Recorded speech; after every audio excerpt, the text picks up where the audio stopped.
In 2016, I voted for Hillary Clinton because I was concerned about Trump's affiliation with the ultra-religious right, and Mike Pence is certainly part of that.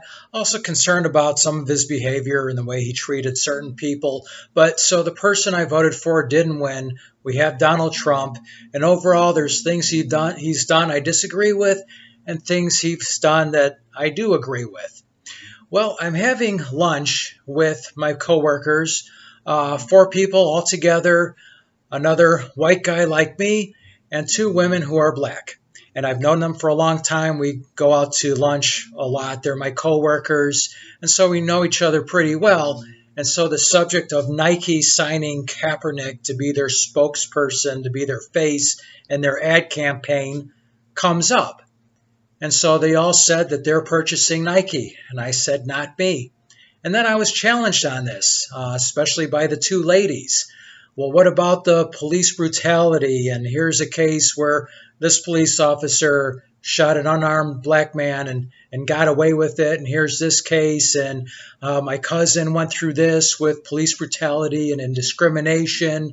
The most powerful story was one of the women who's in her 50s being pulled over for a minor traffic violation, and the cop being very belligerent and condescending, and she's in the car with her kids.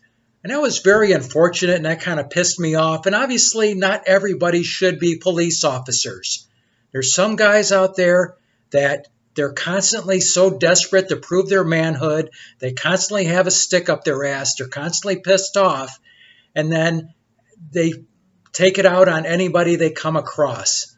So it was very unfortunate that this happened to her. She served in the Navy. She's a vet. And here she is, putting up with this disrespect, this ridiculous attitude in front of her kids. Absolutely ridiculous. And it's really unfortunate that this is the way she now thinks of police. And it's very important for police people that should not be police people to get them out, because they make all the good police officers look bad. But they didn't change my mind. They brought up these examples, but for me, the American flag, and you could probably tell I'm a fan of the American flag. The American flag represents, it's much bigger than cases of injustice, cases of discrimination. And I'm not denying that stuff has gone on. I'm not denying corruption is gone.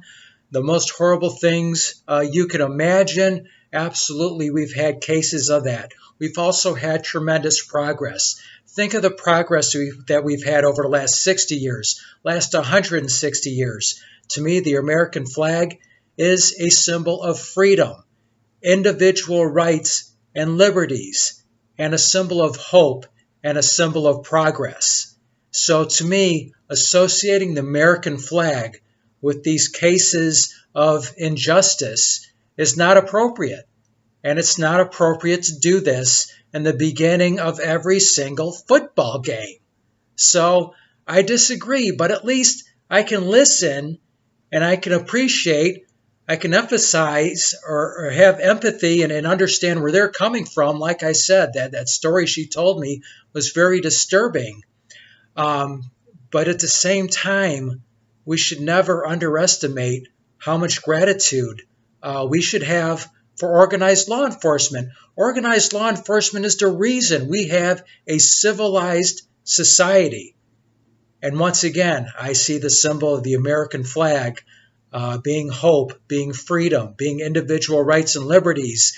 And these liberties, a whole lot of people in other parts of the world don't have. And unfortunately, a lot of us take it for granted.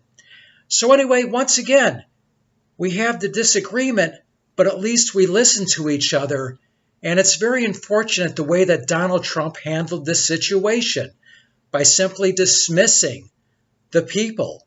If he would have just reached out a little bit, basically said what I said, look, I understand your concerns with police brutality, but you have to look at the overall statistics. You have to look at the good police officers and not drag them all down with the bad. We do have to address the injustices in our legal system and the inequality that's clear. We have to address these things, but overall, I don't believe in this protesting of the flag and lay out the reasons. If he would have just at least reached out to the other side a little bit, it would have gone a long way. And it's very unfortunate we have this division in our country and these bad feelings, this anger. Unfortunate the way he handled it. I hope he comes out, kind of softens his tone, and at least tries to reach out a little bit more to try to bring the country together.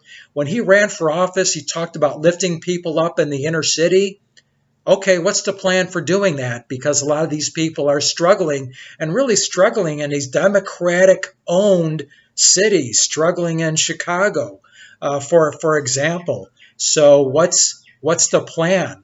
And let's put some emphasis on helping lift people up in the inner cities. And once again, let's reach out more, have some understanding so we can bring the country together rather than tearing it apart. Anyway, thanks for listening. Please share your opinions. This is Jim Wall. Thanks for watching. Until next time. Cisco, do we have to leave all our good friends now? Only until next time, Pancho. Adios, amigos.